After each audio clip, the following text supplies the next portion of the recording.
Halo, Assalamualaikum warahmatullahi wabarakatuh. Perkenalkan, nama saya Vidya Pratiwi Haryadi. Saya salah satu mahasiswi dari Sekolah Tinggi Agama Islam Darun Najah Jakarta dengan Fakultas Tarbiyah dan jurusan Manajemen Pendidikan Islam. Di sini saya akan mempresentasikan tugas dari dosen pengampu Bapak Muhammad Irfan Kurniawan, MPD, yaitu tugas Basul Kutub atau Qiraah Nusus. Di sini mengenai proyek-proyek yang dilakukan sekolah ya. Sebelum memasuki pembahasan selanjutnya, kita harus tahu tuh pendidikan itu apa sih gitu. Nah, pendidikan itu kan dalam bahasa Inggris adalah education ya. Sedangkan dalam bahasa Latinnya adalah eductum. Nah, dari bahasa Latin ini dibagi menjadi dua, ada e dan duco. Nah, e itu adalah prosesnya atau proses berkembangnya, sedangkan duco itu artinya sedang berkembangnya. Jadi, kalau e itu prosesnya, nah, kalau misalkan duco itu sedang berjalannya gitu. Nah, jadi kita simpulkan bahwa pendidikan adalah suatu proses atau tahapan seseorang atau suatu kelompok deh, kita bisa bilang suatu kelompok manusia untuk dapat belajar dan mengubah perubahan baik dari segi etika maupun sikap perilakunya jadi lebih baik gitu. Nah, setelah kita tahu apa arti pendidikan itu, baik di sini saya juga akan menjelaskan sedikit mengenai kan apa aja sih yang bersangkutan dengan pendidikan. Nah, pertama yang bersangkutan itu yaitu adalah lembaganya ya kan. Kalau misalkan nggak ada lembaganya, kita mau belajar di mana gitu. Nah, bisa aja sih belajar di rumah, tapi kan berarti ada tempatnya kan. Lembaga itu kayak ada tempatnya gitu. Kemudian yang kedua adanya pendidik. Pendidik itu adalah guru, bisa dari kepala sekolah, tata usaha, dan sebagainya. Yang ketiga adalah peserta didiknya atau yang disebut dengan siswanya. Selanjutnya yang sedikit saya akan bahas di sini kan biasanya untuk menarik perhatian wali murid untuk memasukkan anaknya ke sekolah kan biasanya ada proyek-proyek ya, maksudnya adanya pelaksanaan apa nih yang bisa membuat wali murid ini bisa memasukkan anaknya ke sekolah tersebut gitu. Nah, biasanya pertama kan kalau misalkan untuk memperbagus sarana dan prasarana itu udah pasti ya. Terus untuk meningkatkan SDM itu udah pasti gitu. Nah, di sini ada 3 proyek yang biasanya dilakukan sekolah-sekolah tertentu gitu. Sini pertama adanya membuat kartu undangan, kedua adanya membuat kalender sekolah, kemudian ada yang ketiga ada membuat desain notepad. Nah, di sini saya akan jelaskan yang pertama. Yang pertama itu adanya membuat kartu undangan. Membuat kartu undangan. Contohnya nih ada acara perpisahan, acara pelepasan anak murid. Di situ kan biasanya adanya undangan otomatis kan ya, ada undangan dari pihak luar ataupun dari wali murid tersebut gitu. Nah, itu kan membuat desainnya itu harus yang benar-benar bagus gitu supaya itu yang menarik juga gitu kan. Kemudian yang kedua di sini ada membuat kalender sekolah. Membuat kalender sekolah itu nggak semua sekolah itu biasanya punya kalender ya.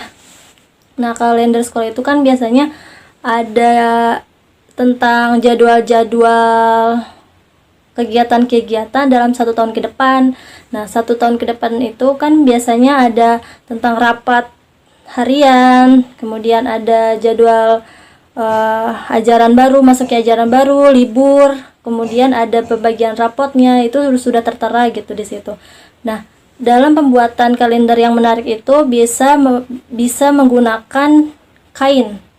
Biasanya kain yang bahannya bagus, kemudian ditempelkan di tempat yang cukup bagus juga untuk ditempelkannya, contoh kayak di TU gitu kan. Kemudian ada yang ketiga adalah desain notepad. Nah, disebut juga dengan netbook kertas sederhana.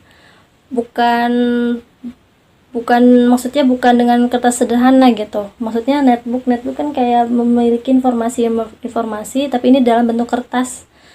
Biasanya dalam bentuk kertas ini kayak brosur sekolah.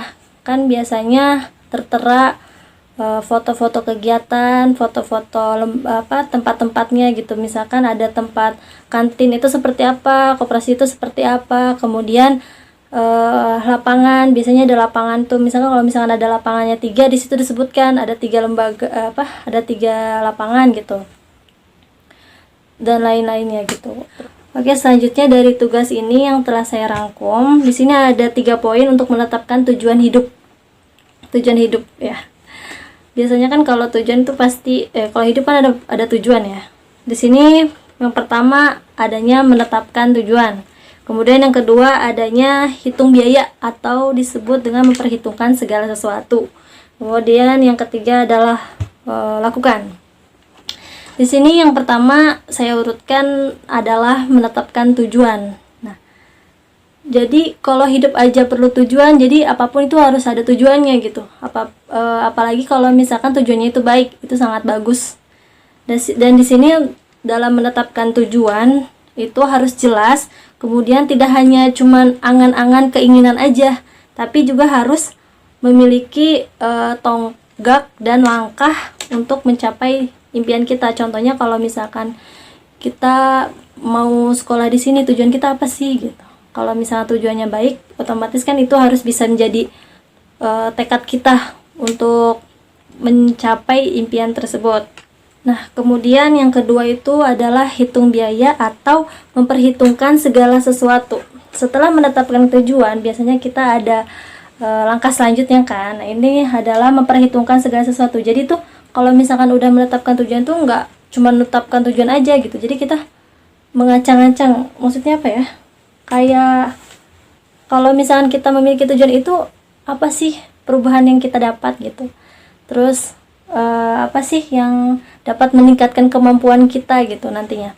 Kemudian yang ketiga itu lakukan. Jadi setelah menetapkan tujuan, kemudian memperhitungkan segala sesuatunya gitu. Nah, selanjutnya ada lakukan. Kalau kalian menetapkan tujuan saja, terus sudah memperhitungkan segala sesuatunya dengan matang gitu, dengan baik gitu. Kalau misalkan tidak dilakukan kan percuma gitu kan. Nah, dengan dilakukan ini kalian akan tahu berhasil dan gagalnya. Tapi kalau misalkan gagal itu bisa bangkit lagi, bisa belajar lagi gitu. Untuk kalian yang ingin tahu lebih lanjut tentang Sekolah Tinggi Agama Islam Darul Najah Jakarta, bisa kalian untuk menghubungi ini atau bisa kunjungi link ini. Baik, sini saja yang bisa saya sampaikan. Semoga bermanfaat untuk kalian. Terima kasih. Wassalamualaikum warahmatullahi wabarakatuh. Jangan lupa untuk subscribe channel ini agar aku semangat terus untuk upload. Terima kasih.